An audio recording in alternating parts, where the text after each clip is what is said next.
بسم اللہ الرحمن الرحیم۔ یوسف کے بھائی مصر آئے اور اس کے یہاں حاضر ہوئے۔ اس نے انہیں پہچان لیا مگر وہ اس سے انجان تھے۔ پھر جب اس نے ان کا سامان تیار کروا دیا تو چلتے وقت ان سے کہا، اپنے سوتیلے بھائی کو میرے پاس لانا۔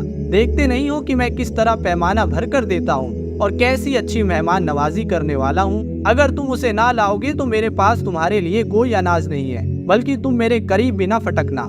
انہوں نے کہا، ہم کوشش کریں گے کہ ابا جان اسے بھیجنے پر تیار ہو جائیں، اور ہم ایسا ضرور کریں گے۔ یوسف نے اپنے غلاموں کو اشارہ کیا کہ ان لوگوں نے اناج کے بدلے میں جو مال دیا ہے وہ چپکے سے ان کے سامان ہی میں رکھ دو۔ یہ یوسف نے اس امید پر کیا کہ گھر پہنچ کر وہ اپنا واپس پایا ہوا مال پہچان جائیں گے یا اس کشاد دلی پر احسان مند ہوں گے، اور تعجب نہیں کہ پھر پلٹے۔ جب وہ اپنے باپ کے پاس گئے تو کہا، ابا جان، آگے ہم کو اناج دینے سے منع کر دیا گیا ہے، اس لیے آپ ہمارے بھائی کو ہمارے ساتھ بھیج دیجئے تاکہ ہم اناج لے کر آئیں اور اس کی حفاظت کے ہم ذمہ دار ہیں۔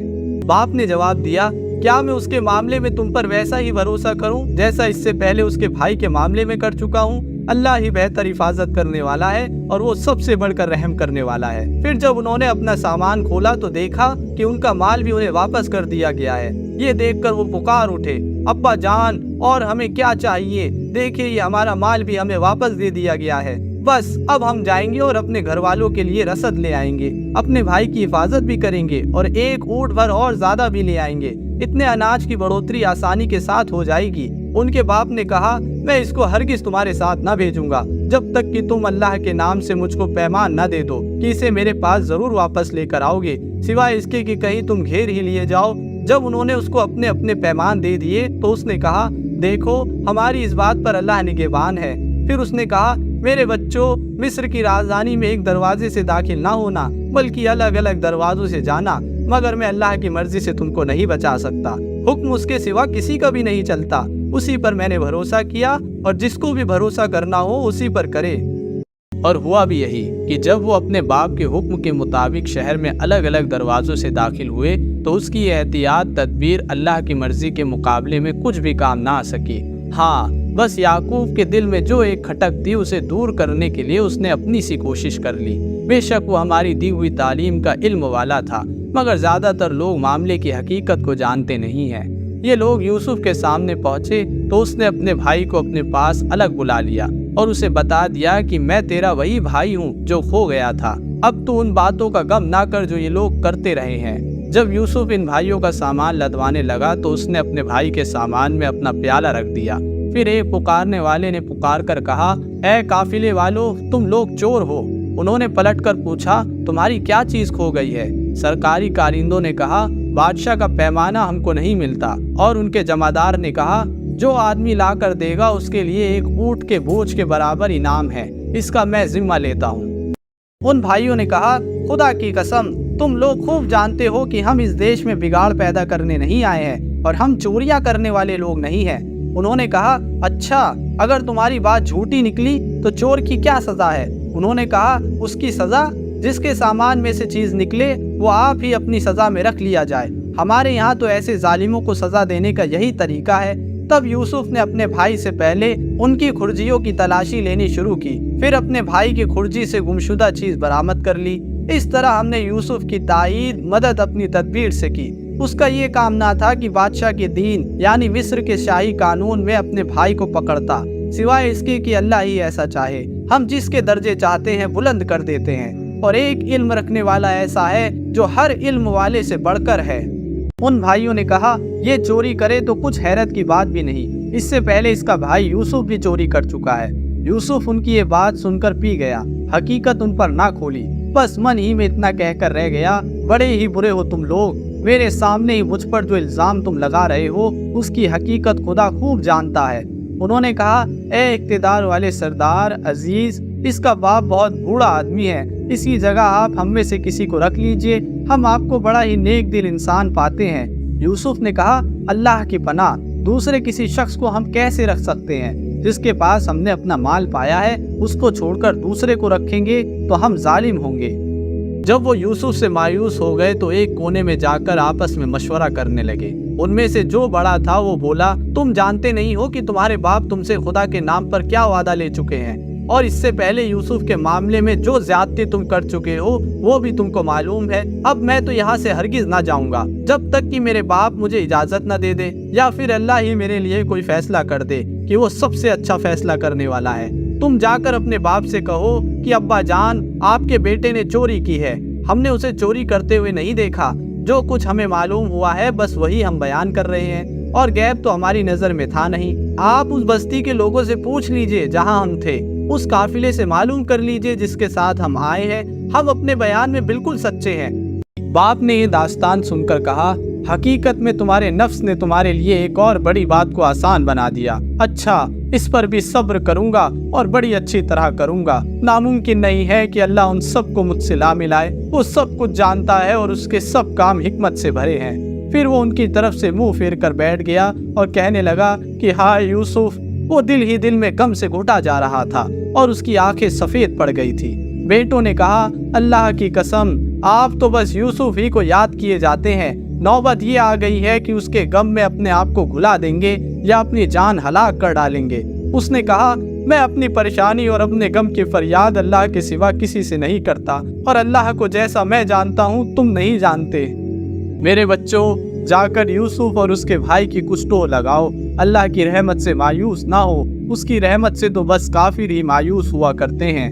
جب یہ لوگ مصر جا کر یوسف کے سامنے حاضر ہوئے تو انہوں نے عرض کیا کہ اے اقتدار والے سردار، ہم اور ہمارے گھر والے بڑی مصیبت میں مبتلا ہیں اور ہم کچھ معمولی سی پونجی لے کر آئے ہیں، آپ ہمیں بھرپور اناج دے اور ہمیں خیرات دے، اللہ خیرات دینے والوں کو بدلہ دیتا ہے۔ یہ سن کر یوسف سے نہ رہا گیا، اس نے کہا، تمہیں کچھ یہ بھی معلوم ہے کہ تم نے یوسف اور اس کے بھائی کے ساتھ کیا کیا تھا جبکہ تم نادان تھے؟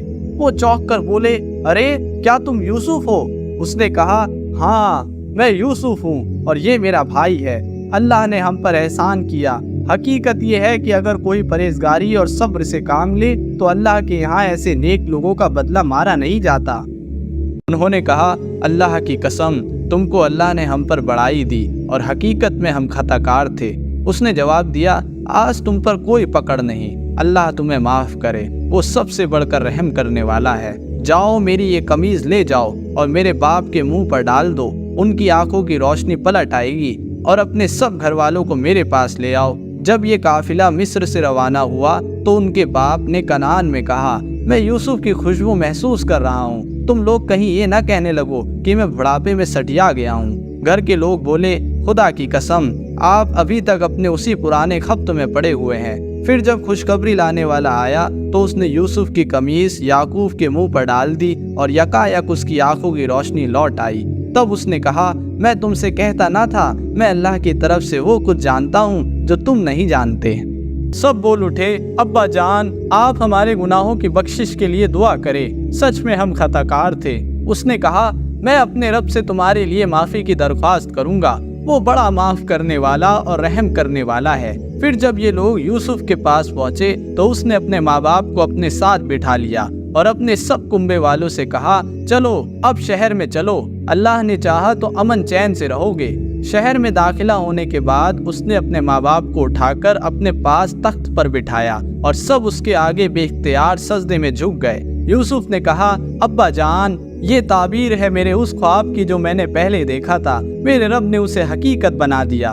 اس کا احسان ہے کہ اس نے مجھے جیل سے نکالا اور آپ لوگوں کو صحرا سے لا کر مجھ سے ملایا، حالانکہ شیطان میرے اور میرے بھائیوں کے بیچ بگاڑ پیدا کر چکا تھا۔ سچ تو یہ ہے کہ میرا رب غیر محسوس تدبیروں سے اپنی مرضی پوری کرتا ہے، بے شک وہ جاننے والا اور حکمت والا ہے۔ اے میرے رب، تو نے مجھے حکومت دی اور مجھ کو باتوں کی تہہ تک پہنچنا سکھایا۔ زمین اور آسمان کے بنانے والے، تو ہی دنیا اور آخرت میں میرا سرپرست ہے۔ میرا خاتمہ اسلام پر کر اور آخری انجام کے طور پر مجھے نیک لوگوں کے ساتھ ملا۔ اے نبی، یہ قصہ غیب کی خبروں میں سے ہے جو ہم تم پر وحی کر رہے ہیں، ورنہ تم اس وقت موجود نہ تھے جب یوسف کے بھائیوں نے آپس میں ایک رائے ہو کر سازش کی تھی، مگر تم چاہے کتنا ہی چاہو، ان میں سے زیادہ تر لوگ مان کر دینے والے نہیں ہیں، حالانکہ تم اس خدمت پر ان سے کوئی بدلہ بھی نہیں مانگتے ہو۔ یہ تو ایک نصیحت ہے جو دنیا والوں کے لیے عام ہے۔ زمین اور آسمانوں میں کتنی ہی نشانیاں ہیں جن پر سے یہ لوگ گزرتے رہتے ہیں اور ذرا دھیان نہیں دیتے۔ ان میں سے زیادہ تر اللہ کو مانتے ہیں مگر اس طرح کہ اس کے ساتھ دوسروں کو ساجیدار ٹھہراتے ہیں؟ کیا یہ مطمئن ہیں کہ اللہ کے عذاب کی کوئی بلا انہیں دبوچ نہ لے گی یا بے خبری میں قیامت کی گھڑی اچانک ان پر نہ آ جائے گی؟ تم ان سے صاف کہہ دو کہ میرا راستہ تو یہ ہے، میں اللہ کی طرف بلاتا ہوں، میں خود بھی پوری روشنی میں اپنا راستہ دیکھ رہا ہوں اور میرے ساتھی بھی، اور اللہ پاک ہے اور شرک کرنے والوں سے میرا کوئی واسطہ نہیں۔ اے نبی، تم سے پہلے ہم نے جو پیغمبر بھیجے تھے وہ سب بھی انسان ہی تھے اور انہی بستیوں کے رہنے والوں میں سے تھے اور انہی کی طرف ہم وہی بھیجتے رہے ہیں۔ پھر کیا یہ لوگ زمین میں چلے پھرے نہیں ہیں کہ ان قوموں کا انجام انہیں نظر نہ آیا جو ان سے پہلے گزر چکی ہیں؟ یقیناً آخرت کا گھر ان لوگوں کے لیے اور زیادہ بہتر ہے جنہوں نے پیغمبروں کی بات مان کر تقویٰ کا راستہ اپنایا۔ کیا اب بھی تم لوگ نہ سمجھو گے؟ پہلے پیغمبروں کے ساتھ بھی یہی ہوتا رہا ہے کہ وہ مدت و نصیحت کرتے رہے اور لوگوں نے سن کر نہ دیا، یہاں تک کہ جب پیغمبر لوگوں سے مایوس ہو گئے اور لوگوں نے بھی یہ سمجھ لیا کہ ان سے جھوٹ بولا گیا تھا تو یکایک ہماری مدد پیغمبروں کو پہنچ گئی۔ پھر جب ایسا موقع آ جاتا ہے تو ہمارا دستور یہ ہے کہ جسے ہم چاہتے ہیں بچا لیتے ہیں، اور مجرموں پر سے تو ہمارا عذاب ٹالا ہی نہیں جا سکتا۔ اگلے لوگوں کے ان قصوں میں عقل اور ہوش رکھنے والوں کے لیے عبرت ہے۔ یہ جو کچھ قرآن میں بیان کیا جا رہا ہے یہ بناوٹی باتیں نہیں ہیں، بلکہ جو کتابیں اس سے پہلے آئی ہوئی ہیں انہی کی تصدیق ہے، اور ہر چیز کی تفصیل اور ایمان لانے والوں کے لیے ہدایت اور رحمت۔